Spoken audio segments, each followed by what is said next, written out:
Olá, pessoal. Vamos falar sobre a nossa prova da Secretaria de Educação do Distrito Federal, né? E o que a gente pode esperar da banca Quadrix, tá? Então, atenção.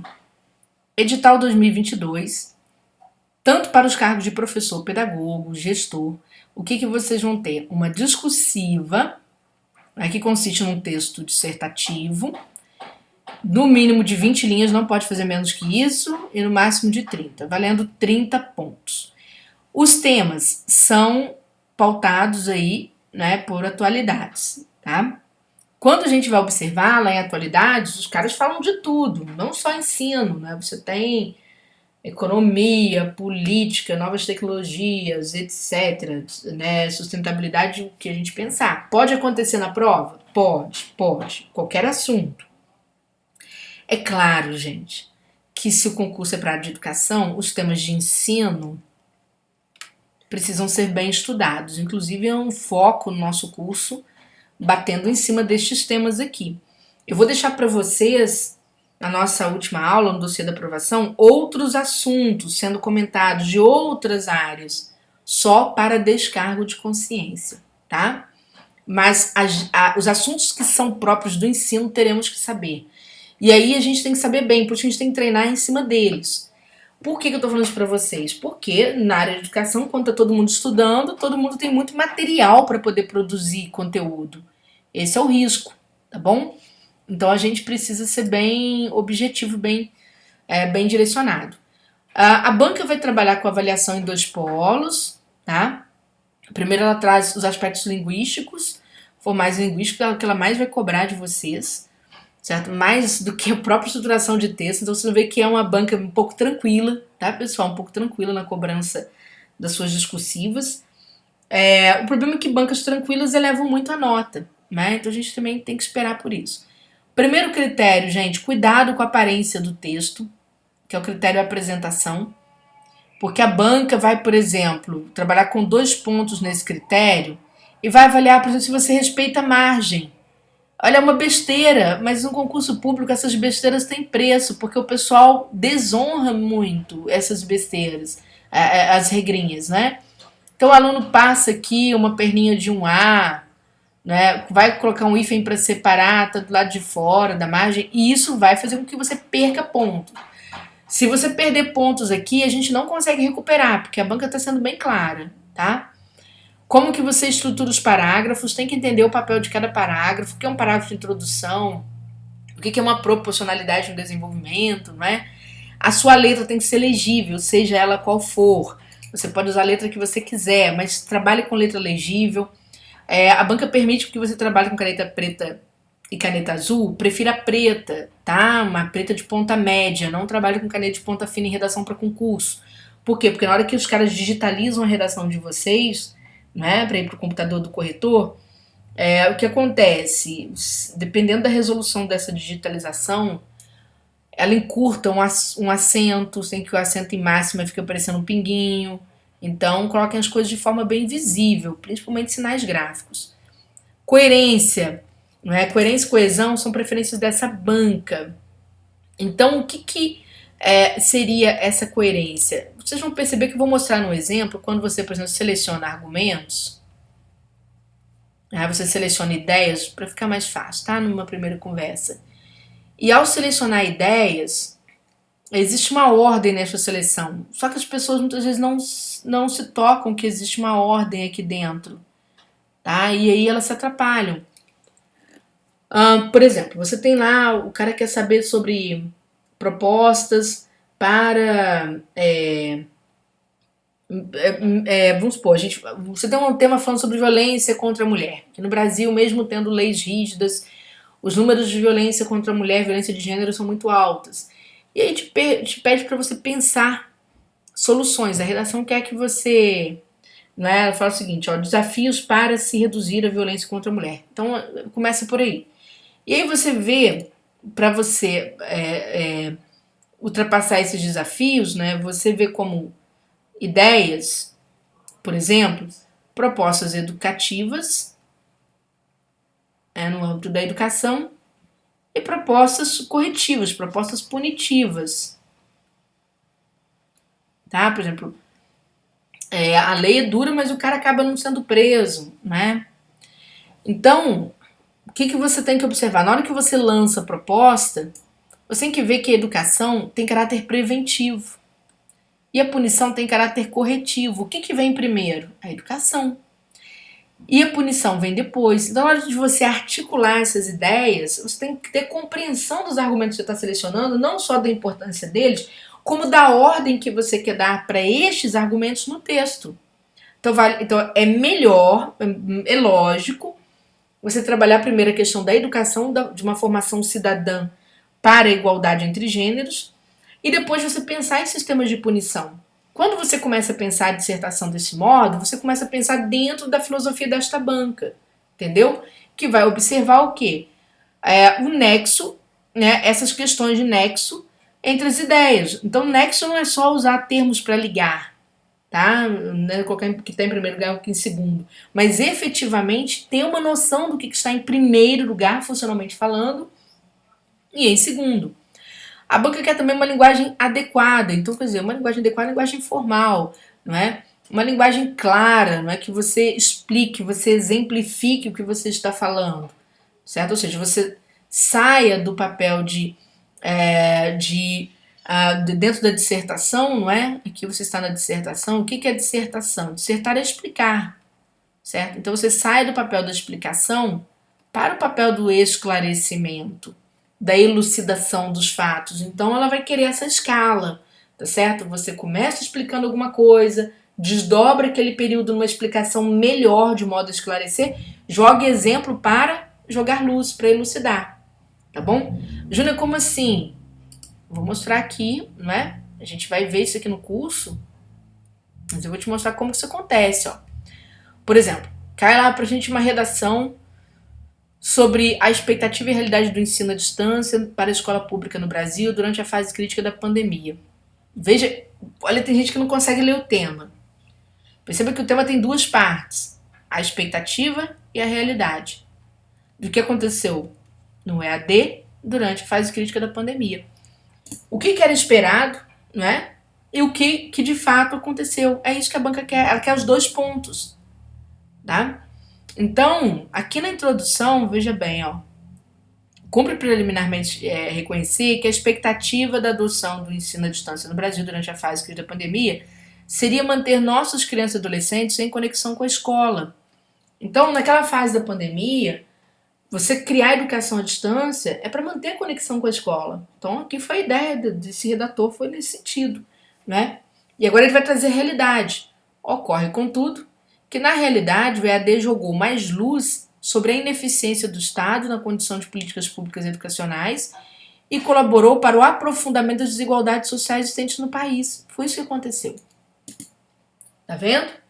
Então, aqui nessa introdução, você trabalhou pela ordem, a ordem dos elementos do tema.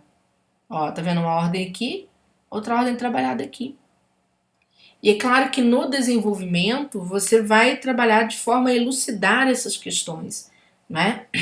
Por exemplo, convém lembrar que o fechamento das escolas e a decisão por manter de forma remota a transmissão de conteúdos escolares visaram em primeiro momento proteger a saúde das crianças. Então, o primeiro momento foi isso. De forma secundária, houve a expectativa de que o Estado pudesse cumprir disposições presentes na Lei de Diretrizes e Bases da Educação, que determinam que cabe ao poder público incentivar o desenvolvimento e a veiculação de programas de ensino à distância em todos os níveis, né? Importa complementar que a lei ainda prevê que o uso do EAD para o ensino fundamental em situações emergenciais, ou seja, estava tudo na lei. Isso não pegou o Brasil de calça curta, estava tudo na lei. Então havia previsão normativa para esse tipo de situação. Então havia essa expectativa. E olha como que você fez isso dentro da dissertação. Quando você joga para LDB, você está fazendo o quê? Deixando as coisas mais as claras. A expectativa, olha, eu vou mostrar para você onde é que estava. Joguei luz. Mais as claras, estava aqui na LDB. Né? Então, as estratégias argumentativas têm essa função, tá, gente? A gente vai aprender no curso a usar essas estratégias, entender esses níveis de operação do texto, né? Como eu planejo esse texto e como que eu vou operar esse texto na hora. Ele tem que corresponder aos critérios que a minha banca usa. Porque critério de texto é uma coisa enorme, mas a minha banca recortou esses como primordiais. Então a gente vem aqui aos critérios, o que a banca recortou, para a gente trabalhar aquilo que é primordial. A banca também, né, traz para você a coesão, né, que você vai ter que costurar as partes do texto, ou seja, você tem que uma ideia X, você vai para uma ideia Y, tem que ter um xzinho aqui que é um ponto de costura com X. E quando você for para um período Z, tem que ter um Yzinho aqui que tem uma costura com Y. Ou seja, você vai costurando frases, você tem que entender esses mecanismos de costura, porque a banca vai avaliar isso, ela deixou claro, tá? O tipo textual, ela vai avaliar se você entende o que é dissertação. O que é estruturar de forma adequada uma dissertação, né? Porque tem gente que sabe, eu sei que é introdução, desenvolvimento e conclusão, prova. Sim, mas você sabe efetivamente o que se faz numa introdução? Então é isso que a gente vai aprender no curso. O que eu preciso? Numa redação para concurso público é diferente de uma redação para o Enem na parte introdutória. Porque o Enem vai também avaliar outras habilidades, habilidade de cenário, habilidade de contextualização. No concurso não tem. No concurso tem que ser tudo muito objetivo. Né? Já tem que falar a que veio logo na introdução. Então, se a banca te faz uma pergunta, a resposta tem que estar na introdução. E o desenvolvimento, prova, vai ampliar, vai elucidar aquilo, vai colocar em outra camada, certo? Vai fazer o quê? Vai exatamente articular aquelas ideias, tá bom? Vai elucidando, vai jogando mais luz, assim, a partir de estratégias. A banca vai avaliar a linguagem, né? Aqui, o domínio, o uso correto da língua portuguesa. E aí, naturalmente, ela, curiosamente, o que ela faz? A avaliação do tema em si, da sua compreensão do tema, né? Da pertinência das informações que você traz, da ordem como você apresenta as coisas, da força e da qualidade dos seus argumentos, ela deu uma pontuaçãozinha, né? Aqui no rol do conjunto um pouquinho menor, mas ela vai multiplicar isso por 4. Tá bom? Tá bom, pessoas? Então, para chegar à nota final dela, tá? Então, quer dizer, ela vai pegar aquela nota lá em cima, aqueles dois pontos, vai juntar aqui e vai pegar esses 5 pontos e vai multiplicar por 4. Simples assim.